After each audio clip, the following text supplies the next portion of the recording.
السلام علیکم ورحمۃ اللہ۔ پیارے بھائیوں اور میری معززات ماؤں بہنوں اور بیٹیوں، بلوغ المرام کتاب الجامع سبق نمبر ہے 42 بسم اللہ الرحمن الرحیم۔ عن عیاض بن حمار رضی اللہ تعالی عنہ قال قال رسول اللہ صلی اللہ علیہ وسلم ان اللہ تعالی اوحى الی ان تواضعوا حتى لا يبغي احد على احد ولا يفخر احد على احد اخرجہ مسلم۔ حضرت عیاض بن حمار رضی اللہ تعالی عنہ راوی ہیں، پیارے نبی صلی اللہ علیہ وسلم نے فرمایا، یقیناً اللہ رب العالمین نے مجھ پر وحی نازل فرمائی ہے کہ تواضع اور انکساری اختیار کرو، یہاں تک کہ کوئی شخص کسی دوسرے شخص پر زیادتی نہ کرے اور نہ کوئی شخص کسی دوسرے شخص پر فخر کرے۔ تواضع اور انکساری یہ تکبر کی ضد ہے۔ متکبر وہ شخص ہے جو دوسروں کے مقابلے میں اپنے آپ کو بڑا اور ممتاز سمجھتا ہے اور پھر اللہ کے احکامات کی بغاوت کرتا ہے، فسق و فجور میں مبتلا ہو جاتا ہے، جس کی بنا پر لوگ اس تکبر کرنے والے سے نفرت کرتے ہیں، جبکہ اللہ کا حکم کہ تواضع اختیار کرو، تواضع اور انکساری تکبر کی ضد ہے اور اس کے اثرات بھی اور اس کے آثار تکبر کے مخالف ہیں۔ تکبر کرنے والا لوگوں کو اپنے سے کمتر اور گھٹیا سمجھتا ہے، جبکہ اللہ رب العالمین نے یہ حکم دیا ہے، اللہ کی یہ وحی ہے کہ انکساری اختیار کرو، تواضع اختیار کرو، یعنی لوگوں کو اپنے سے گھٹیا تصور مت کرو۔ تو اللہ رب العالمین نے پیارے نبی علیہ الصلوۃ والسلام پر یہ وحی کی کہ تواضع انکساری اختیار کیجئے، اور پھر پیارے نبی صلی اللہ علیہ وسلم نے اور آپ کے اصحاب نے تواضع اور انکساری اختیار کی، یہاں تک کہ پیارے نبی صلی اللہ علیہ وسلم کی تواضع اور انکساری کا حال یہ تھا، تکبر نہ کرنے کا حال یہ تھا کہ جب کوئی نیا آدمی آتا باہر سے، وہ نہ پہچان پاتا کہ اس مجمع میں محمد رسول اللہ صلی اللہ علیہ وسلم کون ہیں اور عام لوگ کون ہیں۔ تو یہ پیارے نبی صلی اللہ علیہ وسلم کی انکساری کا حال تھا کہ آپ علیہ الصلوۃ والسلام تکبر نہ کرنے والے اور صحابہ کے بیچ میں گھل مل کر رہنے والے تھے کہ دیکھنے والے کو معلوم نہ ہو پاتا کہ ان میں ان کا بڑا کون ہے، سردار کون ہے، مقتدا، پیشوا، راہبر و رہنما کون ہے۔ اور آج ہماری حالت کیا ہے کہ چند ٹکے آ گئے، کچھ خاندان بڑا ہو گیا، مال و دولت کچھ پاس میں آ گئی، لباس میں بھی تکبر، گاڑی اور رہائش میں بھی تکبر، بول چال میں بھی تکبر، اور ہر چیز کے اندر بڑا پن جھلک رہا ہوتا ہے۔ اور اسی طرح اس حدیث میں اللہ رب العالمین نے فرمایا کہ کوئی شخص کسی دوسرے شخص پر زیادتی نہ کرے۔ اللہ رب العالمین زیادتی کرنے والوں کو پسند نہیں کرتے ہیں۔ اللہ کن کو پسند کرتے ہیں؟ اللہ وحدہ لا شریک مقسطین کو پسند کرتے ہیں، جو انصاف کرنے والے ہیں۔ اور جو ظلم و زیادتی کرنے والے ہوں اللہ زیادتی کرنے والوں کو پسند نہیں کرتا۔ تو ہم سب کو چاہیے کہ ہم عاجزی اور انکساری اختیار کریں۔ اور یہاں ہمارا حال کیا ہے، کسی علاقے میں اگر کوئی قوم بڑی قوم ہے، مثال کے طور پر کوئی علاقہ ہے کہ وہاں پر بلوچ قوم بڑی ہے، تو وہ اپنے آپ میں تکبر کرنے والے اور خود کو دوسروں سے برتر سمجھنے والے اور دوسروں کو خود سے گھٹیا تصور کرنے والے، اسی طرح قوموں کے لحاظ سے، رنگ و روپ کے لحاظ سے، ملک اور وطن کے لحاظ سے، عربی اور اجمی ہونے کے لحاظ سے، پنجابی اور سندھی اور بلوچی اور پٹھان، پاکستانی اور ہندوستانی ہونے کے لحاظ سے ایک دوسرے پر ہم تکبر کر رہے ہوتے ہیں، انکساری کو چھوڑ دیتے ہیں۔ اور شریعت کا پیغام ہمارے لیے کیا ہے کہ کسی عربی کو اجمی پر کوئی فضیلت نہیں ہے۔ شریعت کا پیغام کیا ہے کہ گورے کو کالے پر کوئی فضیلت نہیں ہے، اعلیٰ کو ادنا پر کوئی فضیلت نہیں ہے۔ فضیلت کیا ہے؟ اعوذ باللہ من الشیطان الرجیم۔ یا ایھا الناس انا خلقناکم من ذکر وانثی وجعلناکم شعوبا وقبائل لتعارفوا ان اکرمکم عند اللہ اتقاکم ان اللہ علیم خبیر۔ پارہ نمبر 26 ہے، سورہ الحجرات ہے اور آیت نمبر ہے 13۔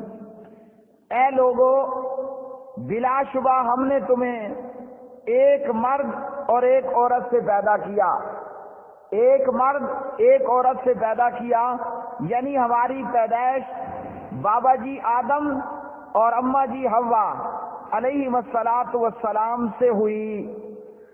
اللہ رب العالمین فرماتے ہیں ہم نے تمہیں پیدا کیا ایک مرد اور ایک عورت سے، اور ہم نے تمہارے خاندان اور قبیلے بنائے پہچان کے لیے، تعارف کے لیے، تاکہ تم ایک دوسرے کو پہچانو۔ تو یہاں اللہ رب العالمین نے واضح طور پر فرما دیا کہ ہم سب کا باپ ایک، ہم سب کی ماں ایک۔ جب میرا بھی باپ آدم، جب عربی کا باپ بھی آدم، جب اجمی کا باپ بھی آدم، کالے کا باپ بھی آدم، گورے چٹے کا باپ بھی آدم، سید کا باپ بھی آدم، غیر سید کا باپ بھی آدم، سندھی کا باپ بھی آدم، بلوچی کا باپ بھی آدم، پنجابی کا باپ بھی آدم، اور سرحدی کا باپ بھی آدم، پاکستانی کا باپ بھی آدم، ہندوستانی کا باپ بھی آدم۔ تو کاہے کو تکبر ہم کرتے ہیں جب ہم سب کا باپ ایک، ہم سب کی ماں ایک۔ اللہ سبحانہ و تعالیٰ نے کس قدر پیاری بات فرمائی، ہم نے تم سب کو ایک مرد اور ایک عورت سے پیدا کیا، وہ مرد آدم ہے اور وہ عورت حوا ہے علیہم الصلاۃ والسلام۔ جب ہم سب ایک مرد ایک عورت سے پیدا ہوئے تو کیوں ہم فخر کر رہے ہیں کہ میں سندھی ہوں؟ میرے مقابلے میں دوسرا کیوں فخر کر رہا ہے کہ میں بلوچی ہوں؟ پنجابی کیوں فخر کر رہا ہے کہ میں پنجابی ہوں؟ اور اسی طرح پٹھان پشتو بولنے والا کیوں فخر کر رہا ہے کہ میں پٹھان ہوں؟ سرائکی بولنے والا کیوں فخر کر رہا ہے کہ میں تو سرائکی ہاں؟ اپنے سرائکی ہونے پر یہ کیوں فخر کر رہا ہے؟ اور یہی تواضع اور انکساری نہ کرنے کا نقصان، تواضع انکساری نہ کرنے کا نقصان کہ آج ہم آپس میں لڑے ہوئے ہیں۔ سرائکی پٹھان سے لڑا ہوا ہے اور پٹھان کہتا ہے کہ آپ تو کلہم جٹان ہو، آپ سب کے سب جٹ ہو، اور جٹ پنجابی اپنے آپ پر فخر کیے ہوئے ہیں کہ تم تو سب کے سب جنگلی ہو، بلوچی ہو یا سندھی ہو، ہندوستانی ہو یا پاکستانی ہو۔ تو اللہ رب العالمین نے فرمایا ایک عورت ایک مرد، ایک عورت ایک مرد سے ہم نے تم سب کو پیدا کیا ہے۔ تو پیارے بھائیوں، جب ہمارا باپ ایک، جب ہماری ماں ایک، تو ہمیں چاہیے کہ ہم فخر نہ کریں، تکبر نہ کریں، بلکہ عاجزی اور انکساری تواضع کو اختیار کریں، اس لیے کہ یہ کالا میرا بھائی ہے، چاہے یہ افریقی ہے، امریکی ہے، یہ ہندوستانی ہے، یہ پاکستانی ہے، یہ سندھی ہے، بلوچی ہے، پنجابی ہے، سرحدی ہے، سرائکی ہے یا پٹھان ہے، مانگٹ ہے یا سید ہے، ہم سب کے سب ایک باپ کی اولاد اور ایک ماں کی اولاد ہیں۔ تو جب ایک باپ ایک اولاد، فخر کاہے کو، تکبر کس لیے؟ بلکہ عاجزی اور انکساری کا حکم ہے۔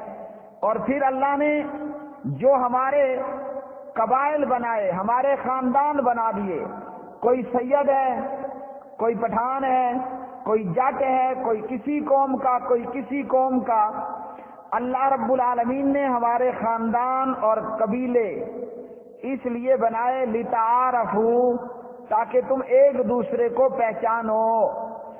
اللہ کے ہاں عزت مند کون ہے؟ ان اکرمکم عند اللہ، بلا شبہ اللہ کے ہاں تم میں سب سے زیادہ عزت والا شخص، تم سب میں عزت والا شخص، چاہے وہ کسی قوم کا فرد ہو، کسی علاقے کا رہنے والا ہو، کسی رنگ و روپ کا رہنے والا ہو، فرمایا ان اکرمکم عند اللہ، تم سب میں زیادہ عزت والا شخص وہ ہے اتقاکم، جو تم سب میں زیادہ متقی ہے۔ ابو جہل ہے، بہت بڑا سردار ہے، اللہ کا ڈر نہیں، ذلیل اور خوار ہے۔ بلال ہے، غلام ہے، حبشی ہے، کالا ہے، موٹے ہونٹ ہیں، کلر بلیک کلر ہے، لیکن اتقاکم، اللہ کا تقوی بہت زیادہ ہے۔ رضی اللہ تعالی عنہ کا درجہ ملا، بلال زمین پر ہے مگر جوتیوں کی آواز جنت الفردوس میں ہے۔ تو اللہ رب العالمین فرماتے ہیں اتقاکم، جو تم میں سب سے زیادہ متقی ہے اللہ کے ہاں وہ بڑا عزت مند ہے۔ ان اللہ علیم خبیر، بلا شبہ اللہ بہت علم والا اور خوب خبر والا ہے۔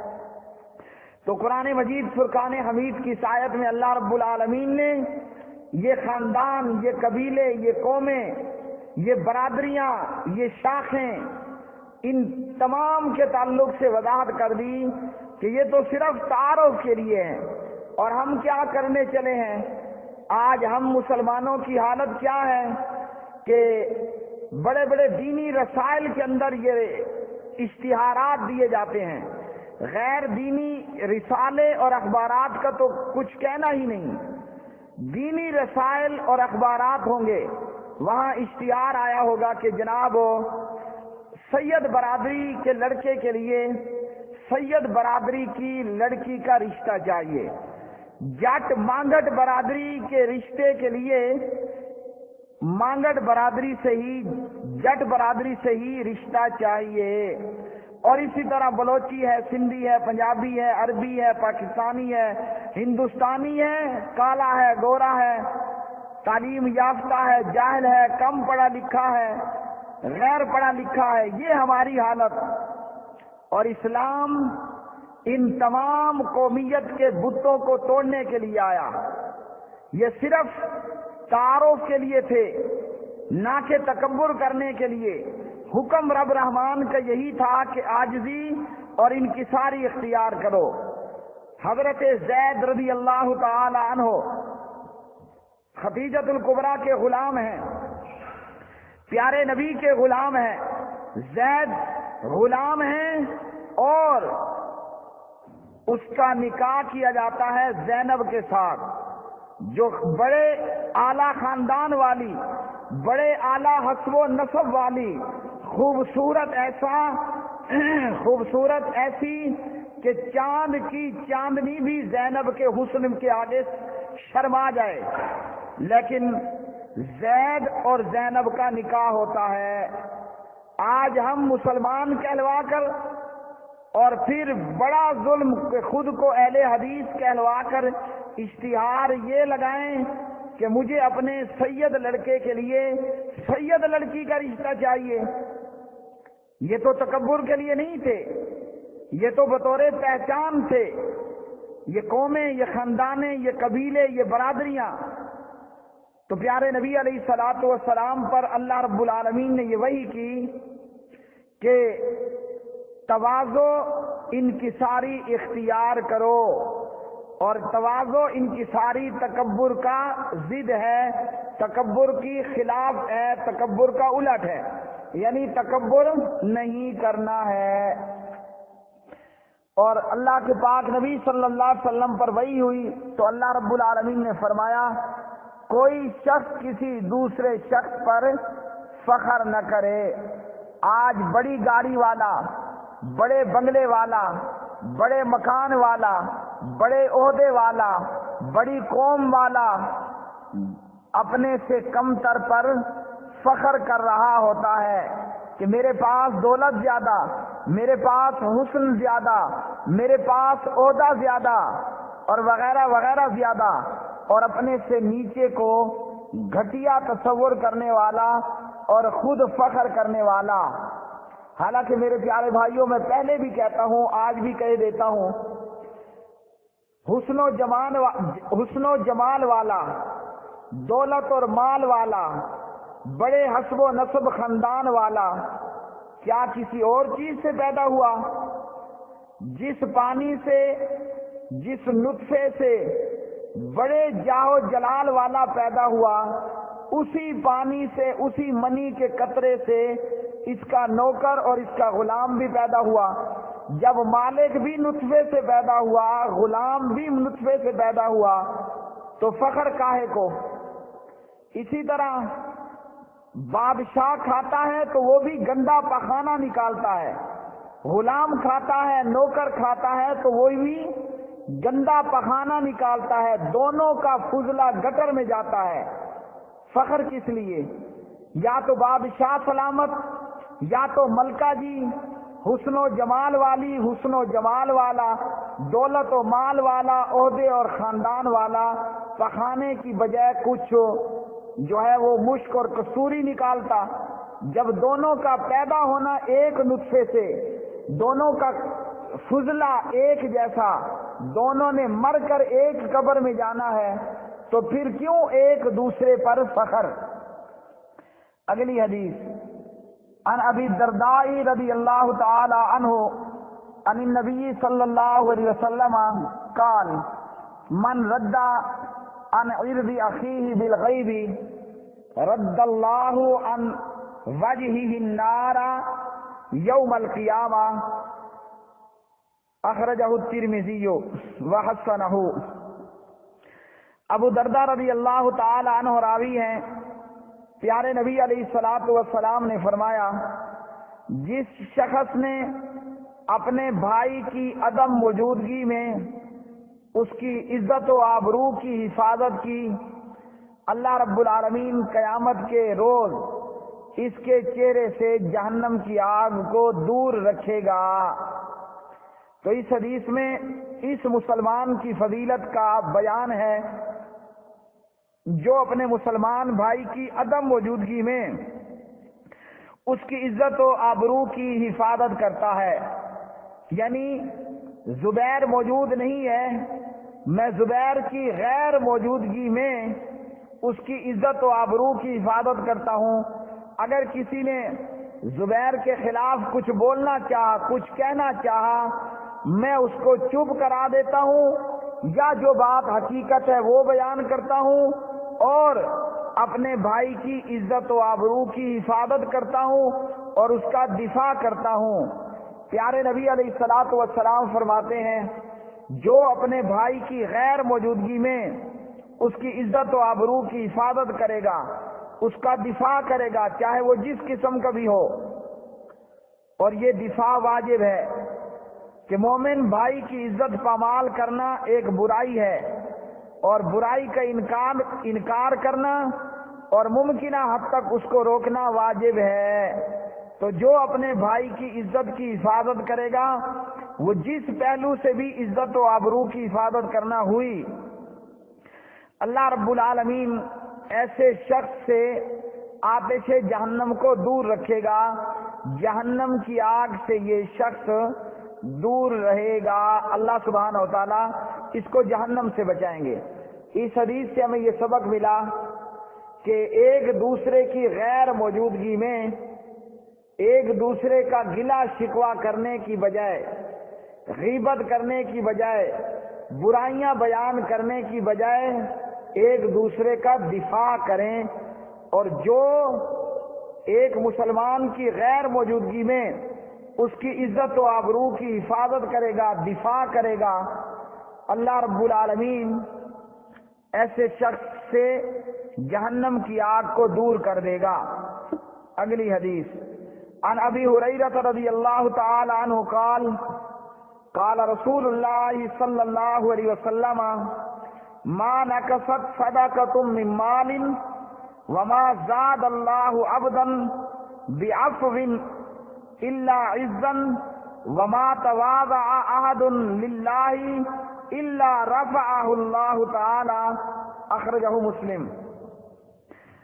سیدنا ابو ہریرہ رضی اللہ تعالی عنہ راوی ہیں، پیارے نبی صلی اللہ علیہ وسلم نے فرمایا صدقہ اور خیرات کسی مال میں کمی واقع نہیں کرتا، یعنی صدقہ خیرات کرنے سے بندے کا مال کم نہیں ہوتا۔ تو پھر کیا ہوتا ہے؟ صدقہ و خیرات کرنے سے بندہ مومن کے مال میں اضافہ ہوتا ہے۔ تو اس حدیث سے ہمیں یہ معلوم ہوا کہ ہم بلا خوف و خطر اللہ کی راہ میں خرچ کرنے والے بنیں، کیونکہ اللہ کی راہ میں مال خرچ کرنے سے مال کم نہیں ہوتا ہے۔ اور فرمایا اللہ تعالیٰ درگزر کرنے والے کی عزت میں اضافہ کرتا ہے، اور جو شخص اللہ کے لیے تواضع انکساری اختیار کرتا ہے اللہ رب العالمین اس کو بلند کر دیتا ہے۔ تو پیارے نبی صلی اللہ علیہ وسلم نے اس حدیث میں فرمایا صدقہ خیرات کسی کے مال میں کمی واقع نہیں کرتا۔ اور ہم کیا سمجھتے ہیں کہ اگر ہم اللہ کی راہ میں صدقہ کریں گے غریب ہو جائیں گے، اور یہ کیوں سمجھتے ہیں؟ ہمارے خون میں خون کی طرح گردش کرنے والا ابلیس ہمیں یہ کہتا ہے اللہ کی راہ میں مال خرچ مت کرنا، غریب ہو جاؤ گے۔ الشیطان یعدکم الفقر، شیطان تمہیں تنگ دستی سے ڈراتا ہے، ویامرکم بالفحشاء، اور بے حیائی کا حکم دیتا ہے۔ جب میں مسجد میں خرچ کرنے لگتا ہوں شیطان کہتا ہے اوہو خرچ نہیں کرنا، غریب ہو جاؤ گے۔ اور جب میں برائی کے راستے میں شیطان کے راستے میں خرچ کرتا ہوں، فضول موبائل خریدتا ہوں، 50,000 ہزار کی LCDs خریدتا ہوں، اس طرح دیگر بے حیا اور برے کاموں پر میں جب مال خرچ کرتا ہوں تو نتیجہ کیا ہوتا ہے کہ برے کاموں پر مال خرچ کرتا ہوں تو شیطان کہتا ہے کہ خوب مال خرچ کرو، اور جب اللہ کی راہ میں مال خرچ کرنے کی باری آتی ہے تو شیطان مجھے تنگ دستی سے ڈراتا ہے۔ واللہ یعیدکم مغفرۃ منہ وفضلا، اور اللہ رب العالمین تم سے اپنی بخشش اور فضل کا وعدہ کرتا ہے۔ واللہ واسع علیم، اور اللہ وسعت والا ہے، خوب جاننے والا ہے۔ تو پیارے نبی علیہ الصلوۃ والسلام کے اس فرمان سے معلوم ہوا ہمیں اللہ کی راہ میں مال خرچ کرنا چاہیے، مال خرچ کرنے سے مال کم نہیں ہوتا۔ حضرت عثمان کو اس بات کا یقین ہو گیا تھا، ابو بکر کو یقین ہو گیا تھا، عمر کو یقین ہو گیا تھا کہ اللہ کی راہ میں مال خرچ کرنے سے مال کم نہیں ہوتا، اس لیے انہوں نے دھڑا دھڑ اللہ کی راہ میں مال خرچ کیا، اور ہمیں یہ یقین نہیں ہے، اس لیے جب اللہ کی راہ میں خرچ کرنے کی باری آتی ہے تو ہم پریشان ہو جاتے ہیں، اور جب شیطان مردود کی راہ میں مال خرچ کرنا ہو تو کھلے دل سے ہم مال خرچ کرتے ہیں۔ مثال دے دوں میں سننے والوں کو، مولوی صاحب کو اگر پیسے دینے ہیں تو ہماری طبیعت خراب ہوگی، اور اگر مولوی کے مقابلے میں کسی گویے کو، عیسیٰ خیلوی کو، کسی گانے والے کو، گندے لوگوں کو پیسے دینے ہیں، خوب مال خرچ کیا جاتا ہے۔ اس حدیث میں پیارے نبی علیہ السلام نے فرمایا کہ جو بندہ درگزر کرتا ہے، معاف کرتا ہے، اللہ رب العالمین اس کی عزت میں اضافہ کرتا ہے۔ تو ہمیں چاہیے بدلہ لینے کی بجائے ہم معاف کرنے کو ترجیح دیں۔ جتنا ہم درگزر کریں گے، معاف کریں گے، ہماری عزت اسی طرح بڑھتی چلی جائے گی۔ اور اگلا آخری جملہ وہی ہے جو پچھلی حدیث میں گزر گیا۔ یہاں اللہ کے رسول نے ایک اور خوبصورت بات بیان کر دی کہ جو شخص انکساری اختیار کرتا ہے، تکبر نہیں کرتا، عاجزی اور انکساری کرتا ہے، اللہ سبحانہ و تعالیٰ اس کے درجات بلند کر دیتا ہے۔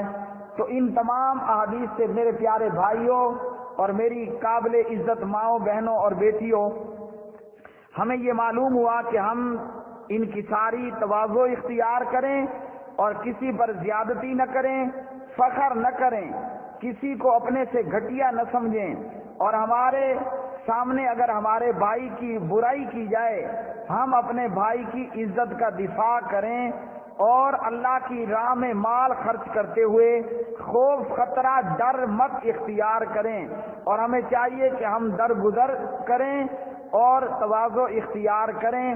اس کے بدلے میں اللہ رب العالمین ہمیں دنیا آخرت میں درجات، بلندیاں عطا فرمائے گا۔ بلوغ المرام کتاب الجامع سبق نمبر 42 وما علینا الا البلاغ المبین۔